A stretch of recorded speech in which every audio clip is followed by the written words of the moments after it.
Tenemos otro micrófono ahí. Bueno, buenos días, bienvenida nuevamente a otro programa. Hoy estamos un poco más tranquilos, hoy estamos un poco más, ¿no? Ya pasamos la prueba. Bueno, ¿qué tal? Muchas gracias por recibirnos nuevamente. Bueno, y agradecidas en nombre de las integrantes de la Junta Local de Salud, recordar que este espacio ha sido generado a punto de partida del trabajo participativo de la Junta Local de Salud de Paso Carrasco, donde, bueno, hoy ya vemos algunas representantes, las compañeras Carla, Karina de ACE y yo de la Departamental de Salud de Canelones. Y hoy tenemos un invitado especial que quiero agradecer especialmente que haya venido, es el doctor Gerardo Barrios. Gerardo es médico intensivista y emergencista, fue presidente de la Unidad Nacional de Seguridad Vial entre 2007 y 2017, con una gran experiencia acumulada, y hoy es director de proyectos de SAME, que es el Sistema de Atención Médica de Emergencia de ACE. Por lo tanto, bueno, contar con él es un lujo en el marco de mayo como mes amarillo, mayo amarillo, que se busca sensibilizar y concientizar a la población en relación a la seguridad vial, y hay campañas a nivel de todo el país. Y bueno, nos parecía importante traer el tema para conversar y para sensibilizar. Y qué cosa importante, y qué cosa delicada y difícil y todo lo que es ese tema. Sí, sin duda. El año pasado se presentó un informe que muestra datos muy alarmantes y siniestrados y fallecidos, que en realidad son todas son muertes evitables, ¿no? Eso es lo que más nos interpela y que nos llama a la acción cuando sabemos que de nuestra conducta depende la vida. Entonces, bueno, la idea es que Gerardo nos traiga luz al tema para poder trabajarlo, y porque además transversaliza todos los espacios de trabajo, de estudio, la vida misma. Entonces, bueno, ¿cuál consideras tú, Gerardo, que sería, primero, contar un poco de en qué estamos de cifras y si esta tendencia nacional, comparada con otros países cercanos, cómo estamos, ¿no? Contanos un poquito de eso. Bueno, buen día a todos. Muchas gracias a ustedes por la invitación, porque a veces uno recibe el agradecimiento por estar acá, pero es justamente al revés. Es decir, gracias a ustedes por tener la iniciativa de poner sobre la comunicación social un problema tan grave y tan complejo como la siniestralidad vial. Pero también digo una cosa para que todo el mundo lo tenga claro. Esto es una disciplina, si bien es compleja, tiene también su base científica en el resultado. Es decir, es posible cambiar esta realidad y es posible evitar tanto sufrimiento. Entonces, también uno tiene que ponerse del lugar de decir, bueno, en realidad la siniestralidad vial en Uruguay es un problema que hay que abordarlo en forma multiinstitucional, multifactorial, y que requiere a su vez también definiciones claras de todos los actores. Y los actores son diferentes según la posición donde ubiquen. No es lo mismo la responsabilidad que tiene alguien que está en una policlínica, por ejemplo, o que está en un área apartada, o que es un vecino más, a la responsabilidad que tienen aquellos que dirigen las instituciones que están directamente comprometidas con este problema social. Entonces, cuando uno se basa en la evidencia, en las recomendaciones, lo hace desde el punto de vista de que esto es un problema que tiene que abordarse desde lo científico, es decir, qué es lo que da resultado. Y para eso tenemos que también pasar raya y decir, bueno, ¿dónde estamos parados? ¿Cómo encarar los problemas que tenemos? ¿Cuál ha sido la evolución en los últimos años? Porque tú decías, bueno, yo estuve en una sede del 2007 al 2017 a través de la creación de la unidad. Primera vez que Uruguay tiene una agencia o una unidad vinculada a este tema.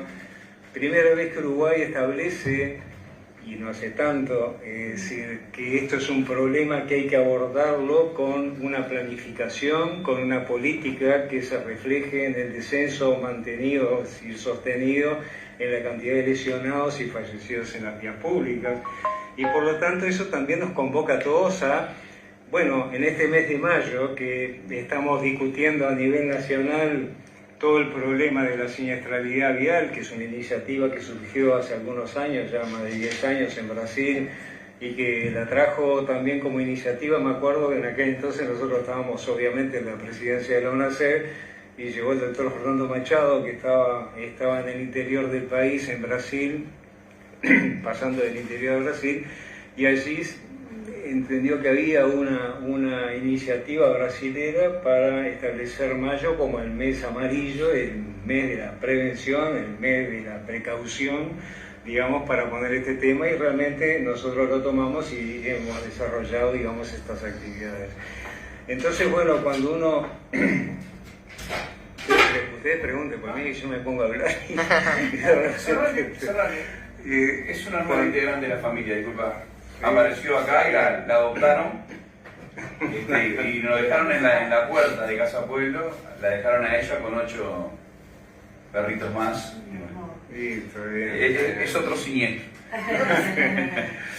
Cuando uno mira qué es lo que pasa con este problema entonces en Uruguay, y bueno, y estamos en una situación en la cual, digamos, debería haber una alerta nacional con relación a este tema, por la sencilla razón de que las políticas se miden en la medida que baje la cantidad de lesionados y fallecidos en las vías públicas. Una política de seguridad vial exitosa tiene como, digamos, resultado, digamos, el descenso sostenido de la cantidad de lesionados. Entonces, eso nos tiene que alertar porque en Uruguay en los últimos años las tendencias son al incremento mantenido en la cantidad de lesionados, tanto leves como graves, como los fallecidos en las vías públicas por estas causas. El año pasado hubieron 28.000 lesionados en el Uruguay, 28.000 lesionados. Es decir, cuando uno mira esa cifra, ¿no? Digamos, empieza a pensar, bueno, 28.000 lesionados, que si uno pone 10 familiares, ya son 280.000 involucrados, digamos, en alguien que tuvo... Es un número importante. Sí, pongámosle los compañeros de trabajo, pongámosle, digamos, los conocidos, es decir, y uno entonces año tras año está recogiendo como 400.000 personas que tienen, digamos, algún lesionado en su familia. Entonces yo digo, esto lo primero que tenemos que entender es que es evitable. Entonces, para decir, bueno, si uno tiene un problema que es evitable, tiene que desarrollar acciones que se reflejen en eso. Y para que esas acciones en realidad sean acciones útiles, tienen que desarrollarse en base a una planificación. Si no hay planes, difícilmente podamos obtener buenos resultados. ¿Qué quiere decir establecer planes? Primero, que es una recomendación mundial, los países que planifican y se organizan siempre tienen los mejores resultados. Los países que no planifican no van a obtener los mejores resultados, o los tiempos van a ser, digamos, bastante más prolongados para obtener parte de esos resultados. Planificar implica tener metas. Tener metas implica comprometerse con un resultado en un plazo determinado. Si empezamos en este gobierno, digamos, bueno, tenemos por delante 5 años y los planes deberían establecer aquellas acciones para lograr una meta. ¿Cuál es la meta? El descenso de la cantidad de lesionados en las vías públicas por estas causas, no puede haber otra. ¿Cuánto es el descenso? Bueno, eso será la planificación que estará haciendo o habrá hecho o estará por presentarse a través de la actual Unidad Nacional de Seguridad Vial. Eso vale para todas las instituciones. Y por lo tanto, la planificación a vos te permite decir, bueno, estas son las acciones para poder alcanzar esas metas. Y ahí vamos un poco a los problemas que a veces nosotros tenemos en un país que en este tema tiene un enorme fraccionamiento. Hay 19 formas de entender la seguridad vial, hay 19 formas de establecer políticas que sean adecuadas. De hecho, uno podría afirmar que no hay políticas de seguridad vial que sean eficientes, porque en los últimos 5 años las tendencias son en aumento. Por lo tanto, uno que tiene que entender que cuando hay un aumento de la cantidad de lesionados y fallecidos en las vías públicas es porque no estamos haciendo, digamos, acciones de buenas prácticas que han demostrado ser útiles en otras partes del mundo y que en realidad hay que aplicarlas aquí.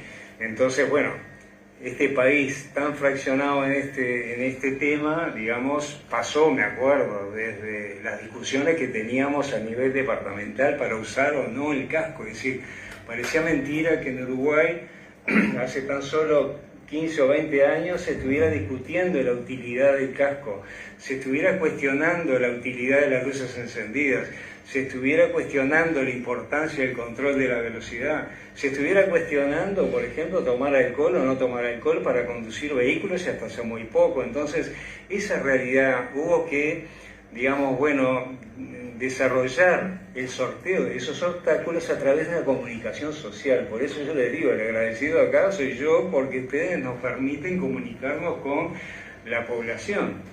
Y bueno, y la población en ese sentido recibió la información necesaria como para entender de que, bueno, por ejemplo, en el caso del alcohol, si uno toma alcohol no conduce vehículos, o sea, tolerancia cero para el tema del alcohol y las drogas.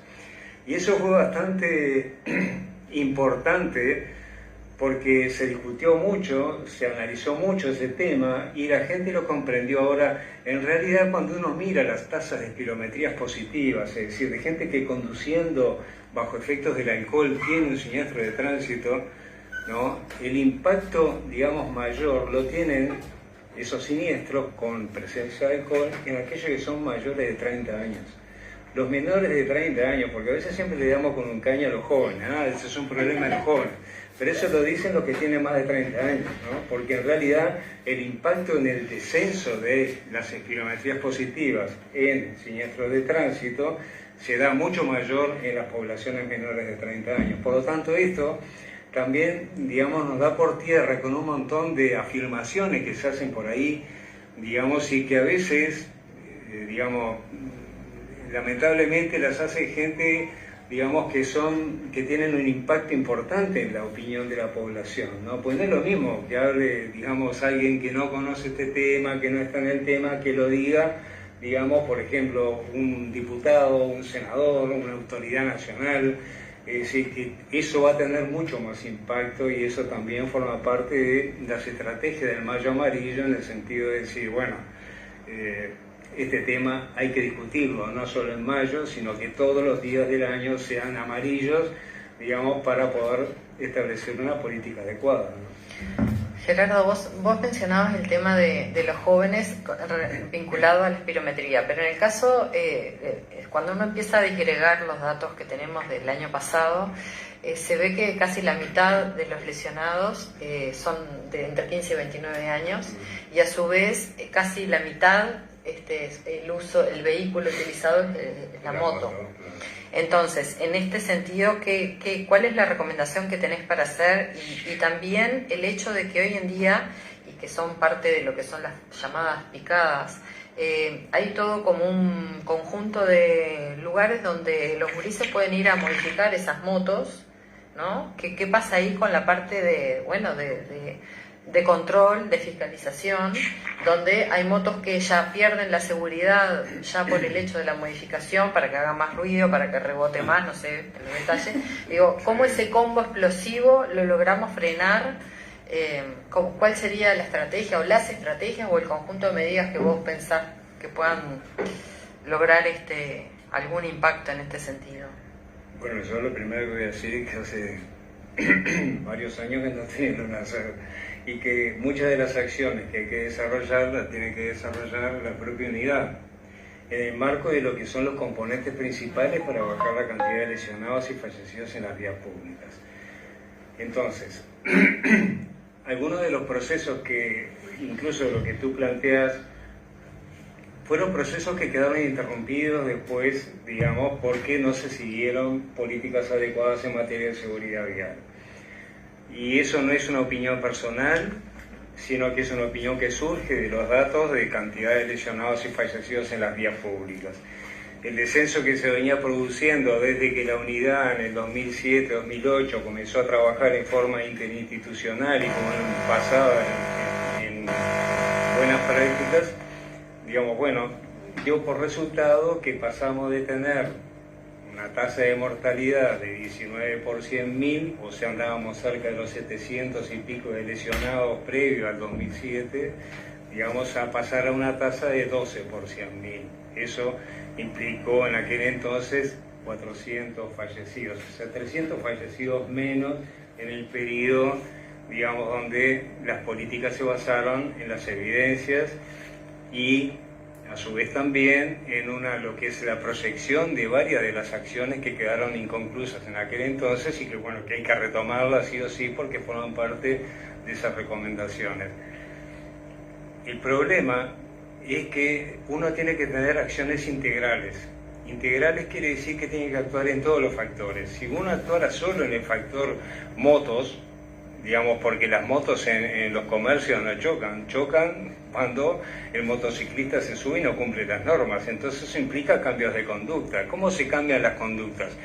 Las conductas se cambian a través de una comunicación social adecuada de estos problemas y a su vez actuar en varios de los factores que intervienen. Si uno quiere tener un plan, y eso hay mucho escrito en el mundo y nosotros también, digamos, en la experiencia nacional también lo tenemos, de que, bueno, que en esos factores hay que actuar en todos sus componentes, no solo en el control de los motociclistas, sino también en el control de los vehículos. Hay que ver que en nuestro país no existían leyes vinculadas a las características de los vehículos, dentro de ellos las motos. Las motos llegaron para quedarse.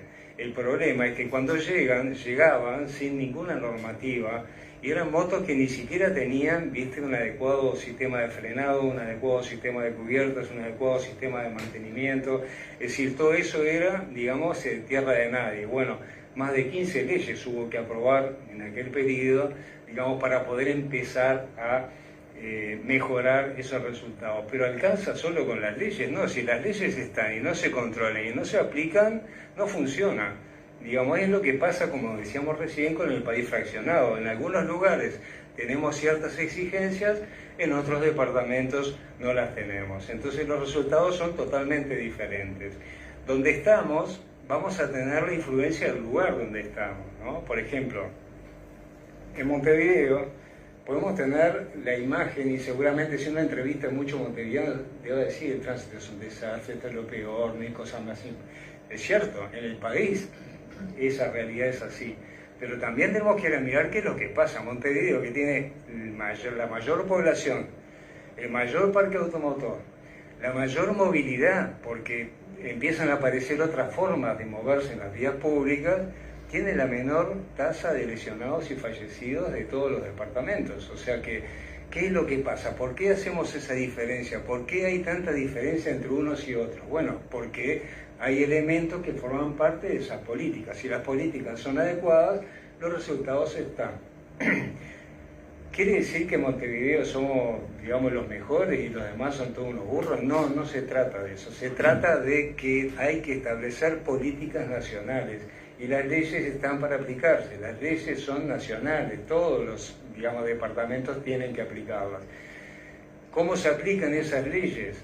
Y estas cosas que tú planteabas, y estas dificultades, bueno, como decíamos, actuando en todos esos factores. Entonces, también había en aquel entonces, digamos, iniciativas para que las motos tuvieran sus adecuados registros, que las motos se vendieran bajo, digamos, lo que es las patentes, bajo lo que es el control y fiscalización departamental.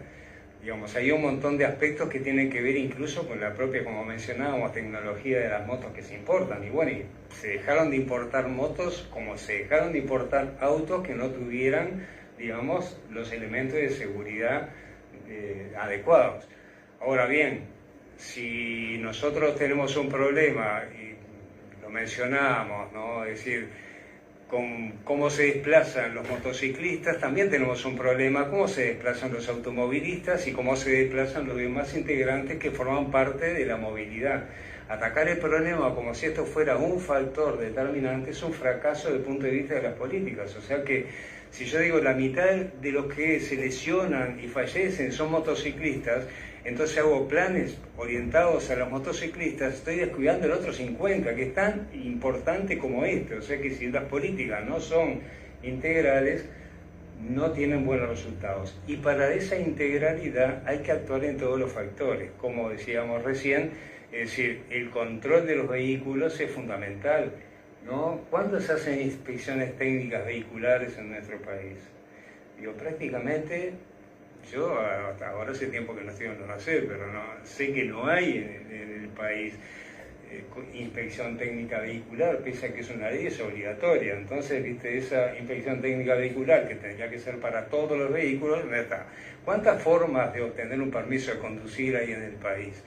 Y tantas formas como, digamos, departamentos tenemos, porque en realidad los controles tienen mucho que ver, pero también tiene mucho que ver cómo se forman los conductores, sean de motos, cómo se forman los conductores, sean de autos, otros vehículos, pero también cómo se forman los que se desplazan en las vías públicas, los peatones, ¿no? Entonces yo digo, esto requiere una integralidad. Esos factores que son los que determinan las lesiones graves y muertes son los que primero hay que abordar. Hay otros que van a quedar un poco para después en la medida que esto vaya avanzando. Y una cosa que nosotros aprendimos, que está escrita por ahí, pero lo que está escrito por ahí a veces no es aplicable en nuestro país. No hay que adaptar las recomendaciones a las realidades nacionales. Es que los cambios de conducta, ¿no? Y eso hay que, digamos, incorporarlo. Hay que sacar del discurso que uno a veces escucha por ahí que dicen, ¿no? Voy a cambiar la voz porque lo dice otro. Que dice, no, este problema del tránsito es un problema cultural, ¿no? Y que se resuelve a largo plazo. Cerramos comillas. Eso es mentira. ¿Por qué digo que es mentira? Porque si uno establece políticas adecuadas, los cambios en las vías públicas se producen en forma bastante en corto plazo. Y esa es la experiencia que nosotros tuvimos, por ejemplo, como estábamos mencionando recién, con el alcohol y la conducción. ¿No? El alcohol y la conducción es el ejemplo del cambio cultural en el corto plazo. Pero no es porque seamos nosotros unos fantásticos, fue porque copiamos las buenas prácticas de otros lugares en las acciones que hay que desarrollar. Entonces, con esto quiero decir, hay un montón de cosas que nos parece que a veces se mencionan y se mencionan sin fundamentos, sin una visión, digamos, integral del problema y que en definitiva hacen, digamos, a que la gente también incorpora eso como verdades absolutas. Te digo otra. No, lo que pasa es que se incrementó tanto el parque automotor que es lógico que la gente choque y se reviente en las vías públicas. Mentira absoluta. ¿Por qué? Porque lo que sí está demostrado, y si eso está para quien lo quiera ver en cualquier documento internacional de los organismos expertos, el mayor parque automotor está en los países de ingresos altos, ¿no? Que aportan el 8% de los fallecidos en este planeta. Los países de ingresos medios y bajos, que tienen menos parque automotor, digamos, aportan el 92% de los fallecidos. Entonces eso quiere decir que no es el parque automotor el que determina la cantidad de fallecimientos, muertes, digamos, o lesionados graves en las vías públicas, sino que son las políticas. Si las políticas de seguridad son adecuadas, los resultados aparecen. Le voy a poner un ejemplo nada más, porque a veces, digamos, bueno, está bueno también poner ejemplos, porque uno dice, bueno, uno se compara con lo que pasa en los países, qué sé yo. Y como nos gusta hablar siempre de España, pues aparte nosotros tuvimos una vinculación muy grande con la Dirección General de Tráfico de España, porque lo tomamos como referencia, pues somos muy parecidos, ¿no? Eso de que los uruguayos somos hijos del rigor es universal, es decir, no es los uruguayos, digo, la humanidad es como hija del rigor por las normas de convivencia que tiene. Si no tenés normas de convivencia, marchate, y el tránsito es igual. Entonces, España en la década del 90 tenía 19 fallecidos cada 100.000 habitantes, o sea, hace 30 años más o menos. De allí empezaron a establecer una política de seguridad vial basada en buenos resultados. ¿A quién le copiaron? Le copiaron a los países que tenían mejores resultados, por ejemplo Suecia. Suecia en aquel entonces dijo tolerancia cero, no se nos puede morir nadie en las vías públicas porque es evitable, y si es evitable hay que hacer políticas adecuadas. Los españoles copiaron eso y copiaron muy bien, y por suerte nosotros tuvimos esa experiencia, digamos, y podemos copiar también todo eso, Y a partir del año 90 empiezan a establecer una política adecuada basada en datos científicos, basada en que si hay tantos problemas acá, abordan ese tema de forma integral. ¿Qué pasó en estos 30 años? Bueno, en 10 años de política bajaron a la mitad, ya tenían 8 fallecidos por 100.000 habitantes hace 10 años. Hace 10 años España era un poco el país europeo que tenía los peores resultados. Ellos funcionan incluso con este tema en la Comisión Europea de Organismos que nuclean todo lo que es la política de seguridad vial en Europa, países de ingresos altos. Bien, hoy España tiene 2 fallecidos cada 100.000 habitantes. Eso es la cifra más baja junto a Suecia de todo este planeta. Y ese descenso se hizo fundamentalmente en base a estas políticas que decíamos, políticas integrales donde, digamos, se aplican acciones que tienen que ver con salvar vidas. Y en eso de salvar vidas, uno tiene que adaptar esas políticas a nuestra realidad. Si queremos salvar vidas, hay 8 factores que son los determinantes para que baje la cantidad de lesionados graves y muertos. Entonces, si yo sé que hay 8 factores, eso no lo digo yo, lo dice el mundo, es decir, lo dicen los españoles, lo dicen los que tienen los mejores resultados, lo dice la Organización Mundial de la Salud, actuemos sobre esos 8 factores. No son los únicos, hay muchos más, pero bueno, si queremos bajar la cantidad de lesionados, actuemos sobre esos 8. Primero, utilización del casco. Segundo, ropas de alta visibilidad. Tercero, luces encendidas. Cuarto, no tomar alcohol y conducir. Quinto, respetar los límites de velocidad. Sexto, distracciones, evitar las distracciones. En séptimo lugar, mejorar las respuestas tras los siniestros de tránsito. Y eso tiene que ver también con la rehabilitación. O sea, esos factores son los que determinan, si uno tiene políticas adecuadas, el descenso sostenido en la cantidad de lesionados y fallecidos. Entonces, esos son los pilares que hoy el Mayo Amarillo está planteando a través de Naciones Unidas, ya en la primera década, que fue la década de acción para la seguridad vial del 2011 al 2020, para el 2021-2030, plantean la Organización Mundial de la Salud que nuestros países deberían alcanzar la meta de un descenso del 50% de la cantidad de lesionados. Y para eso hay que actuar en esos factores que están en los pilares de recomendaciones de Naciones Unidas. Y esos pilares tienen que ver con la infraestructura, todo lo que tiene que ver con vehículos más seguros, todo lo que tiene que ver con movilidad más segura, el conocimiento de la gente de lo que tiene que ver con los factores de riesgo y también las respuestas tras los siniestros de tránsito. Por lo tanto, el sector salud tiene un rol que jugar muy importante en todo esto, ¿no? Hoy hablábamos de cuánto se le dedica, si bien la consulta, sobre todo la consulta médica, y creo que de otras profesiones en el ámbito de la salud son muy cortitas en minutos, ¿no? En 12 minutos, ¿no? Digo, el tiempo de atención en el consultorio... Depende de la especialidad, bueno, 15, 20... Ahí está. En 15 minutos, digo, ¿cuánto está en esto del intercambio con el usuario? El hablar de este tema, ¿no? Hoy hablábamos antes de comenzar, cuando el chiquilín va a hacerse el carnet de adolescente, ¿no? Nos importan las vacunas, cómo es su salud sexual, cómo previene distintas enfermedades de transmisión sexual, les explica la importancia de la alimentación, el ejercicio y demás, pero ¿dónde está la pregunta de cómo te manejas en el tránsito? ¿Tenés moto? ¿Tenés bicicleta? ¿No? ¿Tenés de estos algo refractario en el vehículo que manejas? Digo, ¿cuánto dedicamos a eso? ¿No? Que son, como decías vos, ¿no? Es una gota a gota en todos los ámbitos de hablar del tema.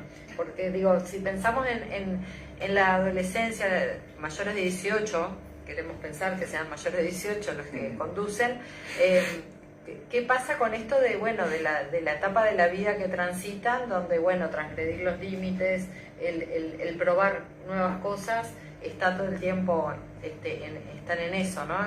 Entonces, ¿cuál sería la forma de abordar este grupo etario específicamente si pensamos en los equipos de salud, si pensamos en los centros educativos? ¿Cómo encarar y hacer pensar a esta agonizada, que en definitiva es la que más se lesiona? Sí, claro. El problema es que también hemos tratado de avanzar y también hemos comprobado lo rápido que a veces se pierden algunos conceptos. Es decir, es fácil, ¿no? Es muy complejo armar como si fuera un castillo de cartas, ¿no? Uno puede empezar a armar el castillo de cartas, ¿viste? Y lo va teñiendo, ¿viste? Una cosa bárbara, ¿no? Y alguien viene, saca una carta y el castillo se viene abajo. Esto es exactamente igual. Costó mucho, digamos, empezar a tener un idioma del rol que tienen las distintas instituciones, dentro de ello el rol de la salud. Y estamos convencidos que el primer nivel de atención en todo esto tiene que jugar un rol clave, porque quien está en contacto con la población, digamos, es el primer nivel de atención en forma directa de barrio. Yo soy intensivista, yo nunca hice otra cosa que no fuera, viste, ver a los pacientes graves, tanto en las vías públicas a través de las ambulancias como en el CTI, es decir, estamos muy alejados. Yo no podría hacer un plan de primer nivel de atención, ¿no? Porque yo no conozco cómo se desarrolla, ni tampoco lo voy a conocer, porque hay expertos en eso, en todos los ámbitos de la salud, digamos, y hay estrategias preventivas que dan un resultado muy bueno desde el punto de vista de la salud de la población, que es clave, ¿no? Por ejemplo, el tabaco, para poner ejemplos, ¿no? Ni hablar de otras enfermedades cardiovasculares y todo lo demás, la importancia que tiene el HIV, todo eso, digamos, pero el ejemplo del tabaco capaz que es el más claro. Esas políticas que se desarrollaron en cuanto al mensaje, primero del presidente Tabaré Vázquez, y después de la puesta en marcha a nivel de todo el país, de la importancia que es el dejar de fumar, ha hecho que hoy Uruguay sea vanguardia en cuanto a el abandono del hábito de fumar. Bueno, esto es, digamos, también, digamos, tiene su atención, o debería tener su atención, en este problema de salud tan importante. Porque a veces uno habla de cifras y datos y qué sé yo, y como que te perdés un poco, ¿no? Pero a mí me gusta poner ejemplos claros con relación a esto. Las infancias, los niños y los adolescentes, ¿no? Que son obviamente una preocupación central, ¿no? Y las políticas que se vienen desarrollando apuntan a mejorar todo lo que es esa población tan importante, deberían tener en cuenta también, y en eso estamos justamente tratando de elaborar esa propuesta, de que hoy 10 escolares policiales no van a ir ni a la escuela ni al liceo, 10, o sea, 3.500 al año, niños y adolescentes dejan de ir a la escuela y a sus liceos porque adquieren una lesión que se podría haber evitado. Entonces, cuando queremos hacer un plan general, tenemos que incluir sí o sí lo que es la política, digamos, vinculada a la seguridad vial en el primer nivel de atención.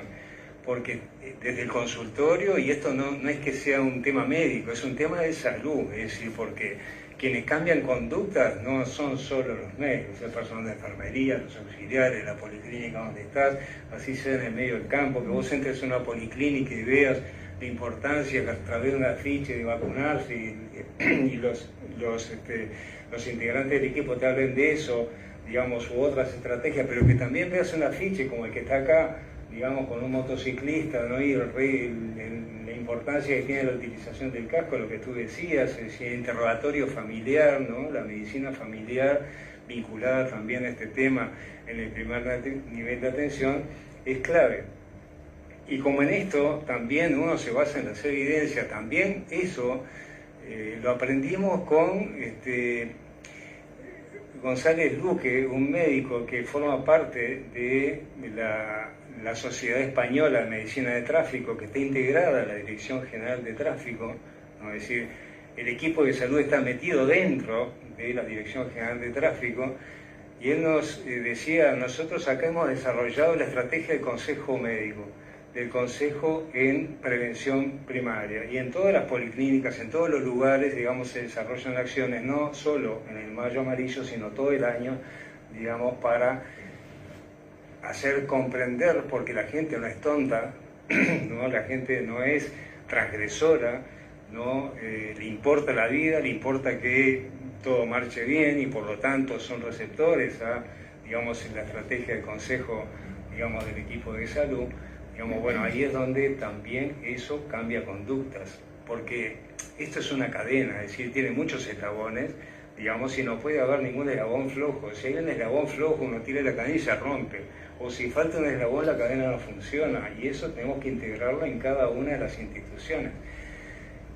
Y cuando hablamos de prevención, parece que la prevención es evitar que suceda, y es cierto, ¿no? Pero también es evitar lesiones graves, también es responder en forma adecuada cuando esas lesiones están, digamos, también prevenir es recepcionar al paciente grave donde puedan solucionar sus lesiones, también es que en el escenario no se nos muera, como pasa en Uruguay, digo, que se muere el 66% de los que van a fallecer fallecen en el lugar, cuando nuestros vecinos, Brasil, Argentina, Chile, Paraguay, digamos, tienen un 20% de mortalidad en el lugar, nosotros tenemos 66%, cuando en España es 10%, acá es 66%. O sea, de cada 100 que mueren en España, 10 mueren en el lugar. De cada 100 que fallecen en Uruguay, 60 mueren en el lugar. Eso es intolerable desde el punto de vista de los resultados en materia de seguridad y en materia de políticas de seguridad, porque tienen que ser integrales y tienen que incluir también una adecuada respuesta. Y en eso también, se ríe el mate, en eso también tenemos que avanzar en algo que es muy sentido por la población, se ha sentido acá en Canelones, pero a donde vamos, en Montevideo también, en el interior, más que nada, en las zonas rurales, a vos te pasa con una ruta y bueno, es una suerte de, ¿no? De, bueno, ¿qué me tocará si es que me toca algo? Me llevará un ómnibus, me llevará un patrullero, me llevará, digamos, un vecino en el medio del campo, o me llevará la parca porque nadie fue a atenderme. Entonces, eso no puede ser, digamos, una especie de acertijo, y hoy hay enormes carencias en lo que es la cobertura de las emergencias en las vías públicas, que se mejoró mucho con el contrato con las emergencias privadas en las zonas urbanas, pero en las zonas suburbanas, las rutas y zonas alejadas, porque uno habla de rutas, porque es lo más ruidoso, porque sale a la televisión, pero es exactamente lo mismo cuando un peón rural le pasa el tractor por arriba y le quiebra las piernas y queda tirado en el campo, o se cae el caballo y queda con traumatismo de cráneo. Eso lo aprendimos trabajando en terapia intensiva en el Banco Seguros. Es decir, que bueno, que hay todo un mundo que a veces, digamos, no tiene tanta difusión y existen y que hay que atender. Entonces, bueno, está bien, hay cosas que uno tiene que, digamos, priorizar, pero hay que priorizar todo el país en este sentido. Es decir, no puede haber un uruguayo o una persona que quede sin asistencia y que la causa de muerte sea que tuvo un sangrado y nadie cerró la canilla, se le fueron los 5 litros de sangre, se murió, porque en realidad hay trabajos que demuestran muy claramente que los que van a morir en el lugar están vivos los primeros 15 minutos. Eso no lo digo yo, lo dicen los trabajos de los centros de trauma en Estados Unidos y en Europa. Quiere decir que cuanto más rápido llegue la ayuda necesaria, más vivos vamos a encontrar. Entonces, si hay un elemento que podemos corregir, es mejorar esas respuestas. Y también eso nos trae, si ven cortar algo me dicen, nos trae de la mano a otros desafíos, ¿no? Que estamos encarando ahora, obviamente con las dificultades de tanta postergación, en el sentido de decir, ACE es un prestador más, ¿no? Tiene su emergencia móvil, ¿no? ¿Cuál es? El SAME 105. Bien. ACE tiene 1.400.000 usuarios. ¿cuántos están cubiertos por el SAME 105? ¿Cuántos tienen cobertura con SAME? De 1.400.000, No el número de prestador privado de emergencia móvil, ¿no? ACE tiene la cobertura de 400.000. Hay 1 millón de usuarios de ACE que si pueden se pagan la móvil privada. Si no pueden, claro, Es verdad, muchas. yo soy el ejemplo vivo de eso. Como prestador por comisión Claro. hace, pero tengo una emergencia móvil aparte. Claro, pero si no pagás, porque bueno, Porque también la emergencia móvil de SAME a veces no llega a determinados lugares. pero solo tiene unidades en la Claro. zona metropolitana, más Eso una en es fácil. Colonia, otra en Bella Unión y otra. Claro. O sea que no hay una cobertura nacional. Por eso, primero, lo que uno tiene que hacer es garantizar la accesibilidad de cualquier ciudadano, sea público o privado, qué sé yo, digamos, a la emergencia. ¿Cómo se fue sorteando? Bueno, el desarrollo de las empresas privadas también fue, digamos, y es un componente importante en la respuesta, pero bueno, está hecha para quien que paga, digamos, tiene la emergencia, y que no puede pagar porque su poder adquisitivo es bajo y porque no puede invertir en una familia, pagar 4, viste, privados, digo, más vale ni sacar la cuenta, pero te sale bastante plata. Entonces, bueno, ¿cuál es el rol que tiene el SAME 105? Desarrollarse a nivel nacional, garantizar la cobertura a nivel nacional. ¿De qué? La cobertura de aquellas personas que tienen una emergencia en lugares donde las móviles privadas no van y aquellos usuarios de ACE que tienen una emergencia y antes no iba nadie. Entonces, ¿qué es lo que pasa con eso? Barrimos una inequidad que hace muchos años que está planteada y que nunca se abordó de esta manera. Por eso, en los proyectos que hay en el SAME ya hemos empezado, incluso la ministra estuvo en Paysandú, también el presidente de ACE, es decir, anunciando lo que es el trabajo previo que veníamos haciendo con la gente de Paysandú, tanto públicos como privados, en el desarrollo de una mejor respuesta en el departamento. Lo hicimos en Salto, lo hicimos en La Valleja también, lo hicimos ahora en Colonia y lo vamos a desarrollar este mes amarillo también en Fray Ventos. Entonces, ¿Eso es en forma complementada con los prestadores privados de emergencias exacto. móviles? La idea es decir, bueno, articular los recursos que se tienen de tal manera de poder brindar las asistencias. Pero indefectiblemente esto requiere que haya ambulancia SAME en todos los departamentos, cosa que hoy no hay. Por lo tanto, el desarrollo también va a implicar una inversión importante que ACE va a hacer en unidades, tanto